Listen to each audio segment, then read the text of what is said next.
آج آپ کے سامنے 3 احادیث رسول صلی اللہ علیہ وآلہ وسلم مختصر تشریح کے ساتھ رکھنا چاہوں گا، اور مجھے امید ہے کہ ان احادیث میں جو روشنی، نور، برکت اور اجالے ہیں وہ ہماری زندگی میں بہت ساری تبدیلیوں کا سبب اور بہت ساری پریشانیوں کو مٹانے کا ذریعہ اور سرور باطن کا ایک بہت بڑا سبب و ذریعہ ہوگا۔ حضرت عبید اللہ بن محسن الانصاری رضی اللہ تعالی عنہ فرماتے ہیں کہ اللہ کے محبوب علیہ السلام نے ارشاد فرمایا، من اصبح منکم آمنا فی سربہ، جس نے صبح اس حال میں کی کہ وہ بالکل امن میں تھا، اس کے ماحول میں، اس کے قبیلے میں، اس کے گھر کے اندر چین اور قرار تھا، کوئی ناگہانی آفت نہیں تھی، کوئی ایسی چیز نہیں تھی کہ جو اٹھتے ہی اس کو بے چینی، پریشانی اور دکھ اور تکلیف دیتی، بد امنی نہیں تھی، وہ آرام کے ساتھ اٹھا، سکون اور طمانینت کے ساتھ اس نے صبح کا آغاز کیا،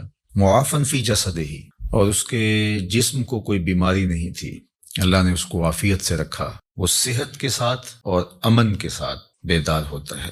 انتہو قوت یوم ہی، اور اس دن کی ضرورت کا کھانا اس کے گھر میں موجود تھا۔ یہ تیسری چیز اللہ کے محبوب علیہ السلام نے ارشاد فرمائی، فَكَأَنَّمَا حِيزَتْ لَهُ الدُّنْيَا بِحَذَافِيرِهَا، تو فرمایا کہ دنیا تمام تر پہلوؤں کے ساتھ، اپنی تمام تر خوبیوں کے ساتھ اس کے ہاں جمع ہے، یعنی اس کو پھر کوئی کمی نہیں ہے اگر اس کو یہ 3 چیزیں میسر آ گئیں۔ سب سے پہلی چیز کہ صبح اٹھا تو اس کے گھر میں امن تھا۔ انسان کی بنیادی ضرورتوں میں سے ایک ضرورت امن ہے۔ بد امنی، بے چینی اور معاشرے کے اندر پھیلا ہوا انتشار یہ بہت اذیت ناک ہوتا ہے، اور اگر انسان کو اپنی جان کا بھی خطرہ ہو تو اب مجھے آپ بتائیے کہ باقی چیزیں تمام کی تمام میسر بھی ہوں تو ان سے تلذذ تو حاصل ہی نہیں کیا جا سکتا۔ تو انسان کی بنیادی ضرورت امن ہے، اور پھر اگر صحت نہیں ہے، ڈھیر ہوں دولت کے تو وہ کس کام کے۔ اور تیسری بات، انسان کے پاس صحت بھی ہے اور امن و امان میں بھی ہے، لیکن کھانے کو ایک دن کی روزی بھی نہیں ہے، تو ظاہر ہے پیٹ تو تقاضا کرتا ہے۔ بھوک جب ستاتی ہے تو انسان اس کے لیے بے چین ہو جاتا ہے۔ اب کوئی شخص صبح جب بیدار ہوا تو تینوں چیزیں اسے میسر تھیں۔ ایک تو امن و امان کی صورتحال تھی، دوسری چیز ارشاد فرمائی کہ وہ اپنے جسم میں کوئی بیماری نہیں پاتا تھا، خیریت کے ساتھ اٹھا، عافیت کے ساتھ بیدار ہوا، اور تیسری بات ارشاد فرمائی کہ اس کے پاس ایک دن کا کھانا موجود تھا۔ تو فرمایا کہ اس کو دنیا کی کوئی کمی نہیں ہے، وہ شکوہ نہ کرے کہ میرے پاس کچھ ہے نہیں۔ یہ تینوں چیزیں مل گئیں تو اللہ نے اس کی جھولیاں بھر دی ہیں۔ آج کا انتظام اس نے تمہارے لیے کر دیا ہے نا، تو کل کا بھی ہو جائے۔ آج اگر صحت ہے تو اللہ کل بھی عطا کر دے گا۔ آج اللہ جل شانہ نے امن اس کے لیے میسر فرمایا ہے تو کل کا دن بھی اس سے توقع رکھنی چاہیے کہ ایسے ہی گزرے۔ تو یہ 3 چیزیں اگر میسر ہیں اور پھر بھی انسان شکوے کی زبان کھولے تو وہ اس کو ناشکرہ کہا جائے گا، اور اگر کوئی ان چیزوں کے میسر آنے پر اللہ کا شکر گزار ہو اور اس کا سر اللہ کے حضور شکرانے میں جھک جائے تو اللہ اس کو اور زیادہ رحمتوں سے نوازنے والا ہے۔ تو یہ ایک تو اس حدیث میں ہمیں توکل سکھایا گیا، اللہ تعالیٰ جل شانہ پر راضی رہنے کا سبق دیا گیا، خام خواہ ہمیں واویلا کرنے سے منع کیا گیا۔ آپ اپنی سہولت، اپنی طاقت کے مطابق رزق کمانے کے اندر مشغول رہ سکتے ہیں، لیکن اپنے آپ کو اتنا تھکا لینا اس کے لیے کہ زندگی ہی تلخ ہو جائے، یہ کوئی دانش مندی نہیں ہے۔ آج کی تاریخ میں جو ہمارے ساتھ جڑی ہوئی ضرورتیں ہیں ان میں سے بہت ساری ضرورتیں ایسی ہیں کہ جو خود ساختہ ہیں، وہ ہماری ذاتی طور پہ خود ساختہ جڑی ہوئی چیزیں ہیں، یا معاشرت نے خود ساختہ چیزوں کا اتنا بوجھ ہمارے اوپر لاد دیا ہے کہ وہ ہمیں کرنا پڑ رہا ہے۔ تو معاشرہ اللہ کے رسول صلی اللہ علیہ وآلہ وسلم کے بتائے ہوئے طریق کے مطابق سادگی اختیار کرتا ہے اور میانہ روی کے ساتھ وہ زندگی بسر کرتا ہے، تو ان حالات کے اندر بھی زندگی تلخ نہیں ہے۔ لیکن چونکہ ہم دیکھتے ہیں دوسروں کو، ان کی دولت، ان کا مال، ان کو میسر نعمتوں کے ساتھ اپنا موازنہ کرتے ہیں، اور پھر اپنے آپ کو خام خواہ تکانے لگ جاتے ہیں اور ایک اذیت میں مبتلا ہو جاتے ہیں۔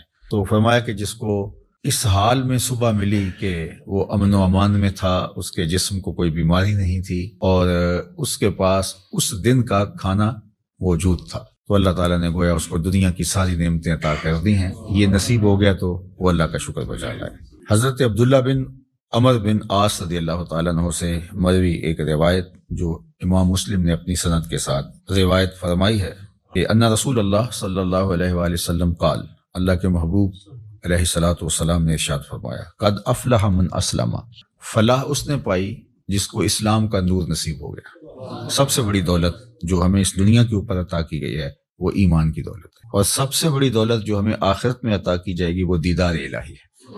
جو اس دنیا میں اسلام سے ایمان سے محروم رہا تو وہ حقیقی محروم ہے۔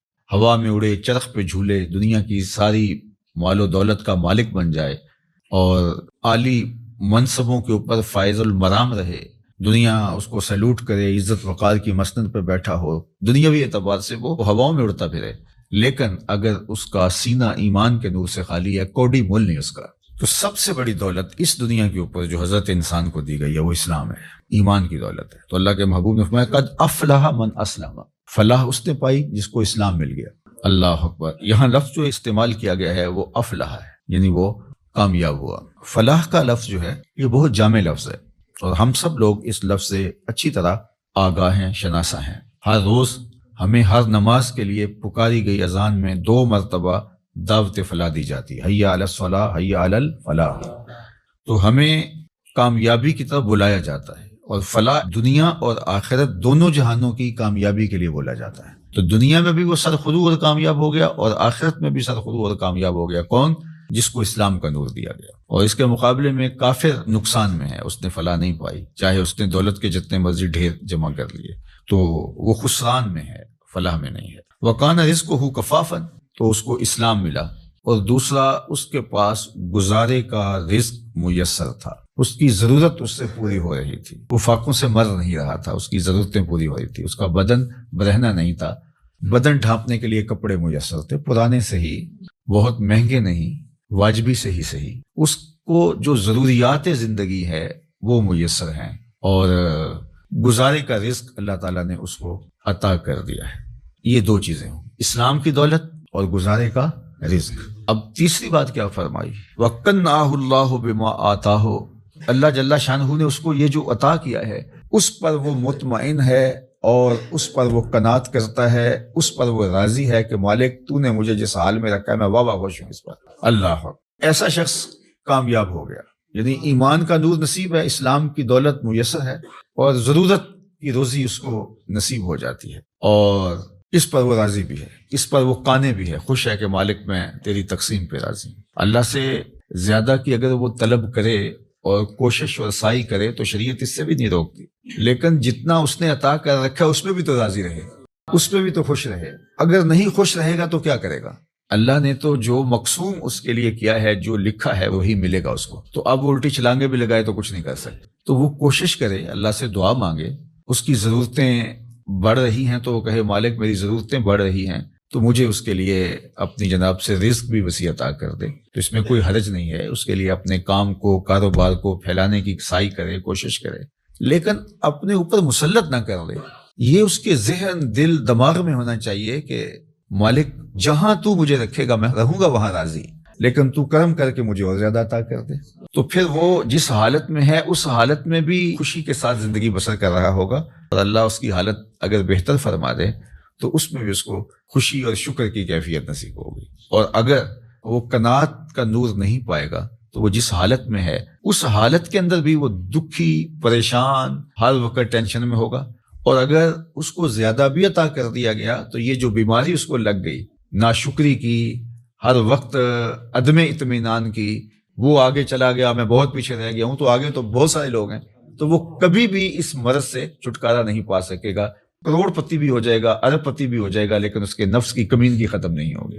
تو نفس کی کمینگی یہ انسان کو توڑ کے رکھ دیتی ہے۔ حضرت فضالہ بن عبید الانصاری رضی اللہ تعالیٰ عنہ فرماتے ہیں کہ انہ سمع رسول اللہ صلی اللہ علیہ وآلہ وسلم یقول، میں نے حضور علیہ الصلوۃ والسلام کو فرماتے ہوئے سنا تھا، طوبی لمن ہدی الی الاسلام، جس کو ہدایت اسلام نصیب ہوئی اس کو مبارک ہو۔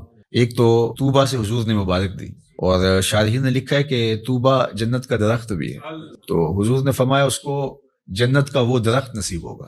اور جنت کا درخت کوئی ان درختوں کی طرح تھوڑا ہے کہ ایک جگہ پہ ہو اور تھوڑا سا سایہ ہو۔ جنت کے درختوں کے اتنے لمبے اور گھنے سائے ہیں کہ سواری کے اوپر بیٹھ کے کوئی چلے 500 سال تک چلتا رہے تو سایہ ختم نہ ہو.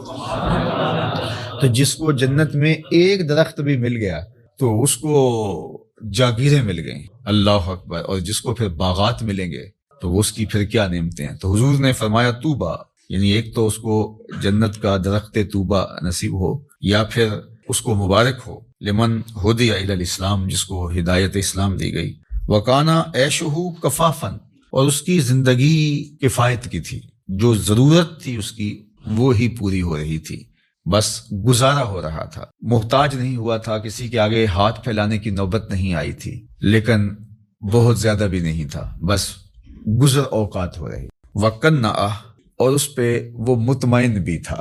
یہ مطمئن ہونا اوقا ہے، چونکہ جس حالت میں وہ رکھے اس حالت میں تو رہنا پڑے گا ہی، وہ کیا کرے گا. لیکن اس حالت میں رہ کے اس پر مطمئن ہونا، اصل یہ وہ چیز ہے کہ بندہ کہے کہ مالک میں تیرے اوپر راضی ہوں. اور اگر کوئی بندہ اللہ کی اس تقسیم پہ، اس کے دیے گئے پہ راضی ہو جاتا ہے، تو اللہ کے محبوب کا ایک اور فرمان ہے جو سیدنا علی المرتضیٰ رضی اللہ تعالیٰ عنہ سے مروی ہے، کہ جو اللہ کے دیے گئے تھوڑے رزق پہ راضی ہو گیا، اللہ کے محبوب فرماتے ہیں اللہ اس کے تھوڑے عملوں پہ راضی ہو جائے گا. کہ بندے تجھے ضرورت بھی تھی اور پھر بھی تو میرے دیے پہ راضی ہو گیا، تھوڑے پہ راضی ہو گیا. دیکھو اللہ کے ہاں کیا کمی ہے، تھوڑا دے دے یا زیادہ دے دے، لیکن اگر وہ تھوڑا دیتا ہے تو وہی جانتا ہے کیوں دیتا ہے، اور اگر وہ زیادہ دیتا ہے تو وہی جانتا ہے کیوں دیتا ہے. بعض اوقات ایسے لوگوں کو اتنا فراواں مال دیا ہوتا ہے کہ بندہ کہتا ہے کہ یار اس کو اتنا مال، اس کو پتہ بھی نہیں ہوتا، نہ اس کے پاس کوئی فہم ہوتا ہے، نہ اس نے کوئی منصوبہ بندی ہوتی ہے، تو وہ جس طرح چھت پھاڑ کے دینے والا معاملہ ہوتا ہے. اور بڑے بڑے ملازمین اس کے آگے پیچھے ہو رہے ہوتے ہیں، وہ کسی کام کا آدمی نہیں ہوتا. میاں صاحب نے کہا تھا بے وقوفاں دے نوکر ویکے دانش مند سے آنے، تو بڑی دولت دے دیتا ہے. اور بعض بہت پڑھے لکھے، سمجھدار، معاملہ فہم، لیکن بیچارے بمشکل اپنا گھر چلا رہے ہوتے ہیں. اب یہ اس کی تقسیم ہے. ہاں اگر قناعت مل گئی، شکر گزاری کا جذبہ مل گیا، وہ جس کو زیادہ دیا اس کو بھی اور جس کو کم ملا اس کو بھی، تو پھر اللہ کی طرف سے کامیابی ہے، وہ پھر فالح ہے. چونکہ اگر وہ یہ جذبہ دے دے تو پھر گزارے کے رزق پر بھی قناعت، اللہ پہ راضی رہنے کا جذبہ اور توفیق بہت بڑی سعادت ہے. اور اگر یہ نور نصیب نہ ہو قناعت کا اور اللہ پہ راضی رہنے کا، تو پھر کروڑوں اربوں کے باوجود بھی انسان ناشکرہ ہی رہتا ہے. وہ کہتا ہے نہیں بس چل ہی نہیں رہا جی، آج کل ہیں ہی بہت مشکلات. میں ایک دفعہ ایک سفر پہ تھا تو ایک شخص مجھے ملا، کوئی تقریب تھی، اس کے بعد مصافحہ کرتے ہوئے تو جس طرح ایک روٹین کے ساتھ کیا حال ہے، کیسے ہیں، تو اس کے کپڑے کچھ پھٹے ہوئے تھے، لوگ مل رہے تھے، تو میں ہر ایک سے پوچھ رہا تھا کیسے ہیں جناب، کیسی طبیعت ہے. تو میں نے جب اس سے پوچھا تو اس نے کہا اللہ کا بڑا کرم. جب ہاتھ اٹھایا تو یہاں سے اس کی قمیض پھٹی تھی، لٹک رہی تھی. تو اس کے اس انداز سے میں رک گیا اور میں اس کو کہا کہ آپ مجھے دوبارہ ملیے گا، جب لوگوں سے ملاقات ہوگی. تو پھر میں نے کہا اور سنائیں کیسے ہیں، تو کیا کر رہے ہیں. تو وہ کہنے لگا کہ میرے پاس 6 کنال زمین ہے، اس میں تھوڑی سی کاشت کر لیتا ہوں، اور اس زمین سے میں نے 10 مرلے جگہ مسجد کے لیے وقف کی ہے، اور میں خود مسجد بنا رہا ہوں، بس آپ دعا کریں کہ اللہ کا گھر بن جائے. وہ تھوڑا تھوڑا کماتا ہوں، کچھ بچوں کو دیتا ہوں، اور کوئی بچتا ہے، اور کوئی اور بھی اگر تعاون کرتے تو اس کی مہربانی، ورنہ میرا عزم ہے کہ اس کو بنانا ہے. تو وہ کوئی عالی شان دنیاوی اعتبار سے تو نہیں بنے گی، لیکن جیسے بھی، تو میری بس آرزو ہے کہ میں زندگی میں مسجد کو مکمل ہوتا دیکھ لوں بس. اب اس نے ہاتھ کھڑا کیا تو یہاں سے پھٹی ہوئی قمیض لٹک رہی تھی، لیکن ایسے ہاتھ اس کا، اللہ کا شکر ہے. میں کہتا ہوں یہ شہنشاہوں کو بھی نصیب نہیں ہے. جو چین کی نیند اسے آتی ہوگی کسی اور کو آ سکتی ہے. اللہ پہ اگر آپ راضی رہنا سیکھ جائیں تو پھر جس حالت میں ہوں گے تو اللہ آپ سے راضی ہو جائے گا. اور اگر نہیں سیکھیں گے تو اربوں خربوں کے بعد بھی وہ بعض کروڑ پتی، ارب پتی ان سے رواجن ہی پوچھتے ہیں جناب کیسے حال ہے، وہ کہتے ہیں چل ہی رہا ہے، اور وہ کہتے ہیں اللہ کا فضل. تو اس کے چہرے کے اوپر پھیلی ہوئی خوشی، اس کی جو باڈی لینگویج ہے وہ بتا رہی ہے کہ یہ شخص کتنا خوش ہے اپنے رب پہ. اور دوسرے کی باڈی لینگویج بتا رہی ہے کہ یہ کروڑوں اربوں کمانے کے باوجود، حالانکہ جب مہنگائی ہوتی ہے، حالات تلخ ہوتے ہیں، تو ان لوگوں کی اور چاندی ہو جاتی ہے، لیکن وہ کہتا ہے بس چل ہی رہا ہے، یعنی اس کی آواز ہی نکلی چل ہی رہا ہے. تو اس لیے اللہ پہ راضی رہنے کا مزاج پیدا کریں. اس نے یہ تھوڑا کیا کہ ہمیں زندگی دے دی، اس کا یہ تھوڑا کرم ہے کہ اس نے ہمیں صحت عطا فرمائی، اس کا یہ کتنا کرم ہے کہ اس نے ہمیں اسلام کا نور اور جمال عطا کیا. باقی ہماری ضرورتیں تو پوری ہو رہی ہیں، ہمارے اوپر تو اس کا کرم می کی طرح برس رہا ہے. یہ تو ہمارے مطالبے زیادہ ہیں ہماری خواہشیں بڑھ گئی ہیں، اس لیے ہم پریشان ہو جاتے ہیں، ہم دائیں بائیں دیکھتے ہیں۔ دیکھیے جو جانور ہیں ان کو جتنا دانہ چاہیے ہوتا ہے، جتنا چارہ چاہیے ہوتا ہے، یا گوشت خور جانور ان کو جتنا چاہیے ہوتا ہے، روز اتنا لیتے ہیں اور مطمئن، اور اپنی کچھار میں، اپنے گھونسلے میں، اپنے گھر میں چلے جاتے ہیں، بات ختم۔ انسان کے لیے مسئلہ یہ ہے کہ یہ جمع کرنے کے چکر کے اندر پریشان ہو گیا ہے۔ دنیا کے اوپر صرف 2 مخلوقیں ایسی ہیں جو رزق جمع کرتی ہیں، ایک انسان، دوسری چیونٹی۔ اس کے علاوہ جتنی بھی مخلوقیں ہیں، چاہے وہ پانی کی ہیں، وہ مخلوقیں خشکی کی ہیں، ہواؤں میں اڑنے والی ہیں، کوئی اپنا رزق جمع نہیں کرتا۔ ہم کتنا کھاتے ہوں گے، لیکن یہ ہاتھی کتنا روز کھاتا ہے؟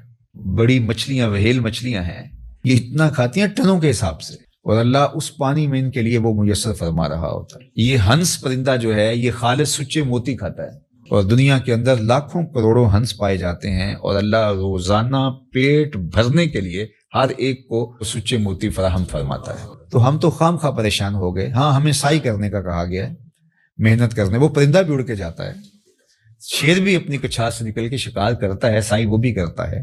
تو اللہ جل شانہ ہمیں قناعت کا نور عطا فرمائے، اور اس نے ہمیں جس حالت میں رکھا ہے اس میں کامل مکمل اطمینان عطا کرے، ہماری ضرورتوں کو اپنے فضل سے پورا فرمائے۔ اور اس معاشرے کے اندر جس طرح معاشرتی نظم بن گیا ہے، تو ہماری کچھ مجبوریاں ہیں۔ کسی نے بیٹیوں کی شادیاں کرنی ہیں تو ظاہر ہے کہ وہ چاہے بھی کہ میں بالکل سادگی سے کروں، لیکن ادھر سے مطالبے اور بہت کچھ ہیں، ہم اچھی طرح اس کو سمجھتے ہیں، تو اللہ اپنے کرم سے ہمارے لیے آسانیاں پیدا کرتے ہیں۔ لیکن جو بات کہنے کی ہے وہ یہ ہے کہ اگر یہ ساری ضرورتیں ہمارے ساتھ جڑی ہوئی ہیں اس معاشرت میں رہنے کی وجہ سے، تو وہ پورا کرنے کی کوشش ضرور کریں، لیکن اس دل کو قناعت سے خالی نہ ہونے دیں۔ اللہ سے جو اطمینان ہے اس کو کبھی ضائع نہ ہونے دیں۔ باقی یہ اگر ضرورتیں بڑھ گئی ہیں تو یہ معاشرے نے بڑھائی ہیں، ہماری ضرورتیں وہ پوری کر رہا ہے، اور ہم جو کہتے ہیں ہم پیچھے رہ گئے، تو ہم کچھ لوگوں کو آگے دیکھ کے کہہ رہے ہیں کہ ہم پیچھے رہ گئے، ورنہ ہماری ضرورتیں وہ پوری کر رہا ہے۔ اور اس پر اللہ کے محبوب علیہ الصلوۃ والسلام نے ایک بڑی خوبصورت ایک بات ارشاد فرمائی، انظروا الی من هو اسفل منکم، فرمایا اپنے نیچے دیکھو، نیچے دیکھنا شروع کر دو گے تم سکون میں آ جاؤ گے، اور جب آپ اوپر دیکھو گے تو آپ جہاں بھی چلے جاؤ گے تو کوئی اور اوپر ہوگا، تو اس کو دیکھو گے تو آپ کہو گے کہ میں پیچھے رہ گیا ہوں۔ حتیٰ کہ وہ جو دنیا کے ٹاپ 10 لوگ ہوتے ہیں، دنیا کے 10 امیر ترین لوگ، تو وہ بھی جو آگے والا ہوتا ہے اس کو دیکھ رہے ہوتے ہیں کہ میں ان میں بھی جو ہے وہ ٹاپ پہ آ جاؤں، اور جو آخری والا ہوتا ہے جو سب سے دنیا کا امیر ترین کہلاتا ہے، تو وہ بھی کوشش میں لگا ہوتا ہے کہ اگلے سال جب یہ فہرست بنے تو میں کہیں پچھلے نمبر پہ نہ آ جاؤں۔ تو یہ دوڑ اس لیے لگی ہوئی ہے، اور پیسے اتنے ہیں کہ شمار بھی نہیں ہے، دولت اتنی ہے کہ پتہ بھی نہیں ہے کہاں کہاں پڑی ہوئی ہے۔ تو اطمینان دولت میں نہیں ہے، اللہ پر راضی ہو جانے میں اللہ تعالیٰ جل شانہ دارین کی ساتھ عطا کرتا ہے۔ بارگاہ عزتی میں دعا ہے کہ اس ماہ منور کی برکتیں اللہ ہماری زندگیوں میں اتار دے۔ فرمایا کلمتان حبیبتان الی الرحمن، تو یہ جو سجا قائم ہوا ہے تو یہ حضور کی زبان کی فصاحت ہے، حضور کی بلاغت ہے، حضور کی زبان کی سلاست ہے، حضور کی زبان کا حسن ہے، حضور کی زبان کا جمال ہے، حضور کی زبان کی خوبصورتی ہے۔ وہ بولیں تو پھول جھڑتے ہیں، وہ مسکرائیں تو پھول جھڑیاں پھوٹتی ہیں، وہ دہن جس کی ہر بات وہی ہے خدا، اونچائے علم و حکمت پہ لاکھوں سلام۔ تو اس لیے یہ سجا ہے کلمتان حبیبتان الی الرحمن، نشہ نہیں آنے لگتا اس کو پڑھتے ہوئے۔ اللہ اکبر۔ تو اللہ کے محبوب فرماتے ہیں کہ 2 کلمے اللہ کو بڑے محبوب ہیں، خفیفتان علی اللسان، وہ زبان پر بھی بڑے ہلکے ہیں، ثقیلتان فی المیزان، لیکن ان کا وزن میزان پر بہت زیادہ ہے، ثقیل ہے میزان کے اوپر۔ یہ خبر مقدم ہے اور اس کا مبتدائی مؤخر بعد میں آ رہا ہے۔ اور عرب یہ کرتے ہیں کہ جب کسی چیز کی تشویق پیدا کرنی ہو، شوق پیدا کرنا ہو، تو پھر خبر کو مقدم لاتے ہیں مبتدا سے۔ اس کا مطلب کیا ہے کہ وہ شوق پیدا ہو۔ اب آپ کو سننے کے لیے بےتابی ہے نا کہ وہ کون سے کلمے ہیں۔ اب کلمے وہ مبتدا تھے، اور یہ جو پہلے ہے یہ خبر ہے، خبر پہلے دے دی، مبتدا بعد میں آ رہا ہے۔ اور اگر آپ کی توجہ ہو، وہ مبتدا بھی تو بعد میں آیا تھا۔ اگر آپ کی توجہ ہو، نگاہ عشق و مستی میں وہی اول وہی آخر، وہی قرآن وہی فرقان وہی یاسین وہی تھا، وہ بھی تو مبتدا تھا نا، لیکن آیا سب سے آخر میں، اول آخر دو میں پاسے اوہ ملک لوتا۔ تو اس میں بھی حسن ہے۔ تو یہاں خبر کی تقدیم اس لیے ہے کہ جن کلموں کی طرف لوگوں کو لانا ہے اس کا شوق فراں پیدا ہو جائے، آپ کی سماعتیں بچھ جائیں۔ بولو نا کون سے کلمے ہیں؟